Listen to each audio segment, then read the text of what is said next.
Ate Jillian, salamat po sa lahat-lahat ng tulong mo sa amin. Ang iyo pong habilin na i-upload ko ang iyong video pagkatapos ng iyong libing, kaso nawala po ang iyong YouTube password kaya hinagilap ko. Sana po maintindihan mo. Sa mga kaibigan ni ate dito sa YouTube, nagpapasalamat po siya sa lahat ng tumangkilik sa kanyang mga video. Sabi po niya, pagpatuloy niyo lang daw po ang inyong magandang gawain. Pagpatuloy ko na rin ang iyong channel kahit na iba ang iyong content. Ate, kung saan ka man naroroon ngayon, sana masaya ka dyan. Paalam, Ate Jillian. Natugtog ko na rin pala yung isa sa mga paborito mong kanta.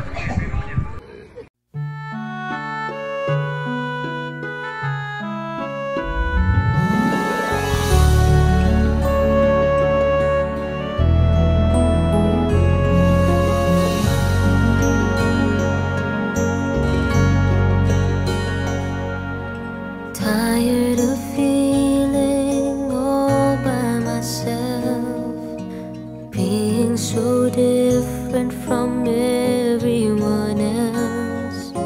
Somehow you knew I needed your help. Be my friend forever. I never found my star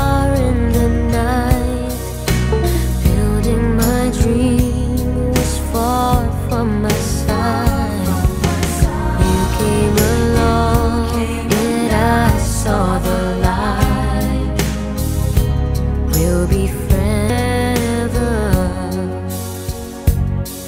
I can't face the thought of you leaving, so take me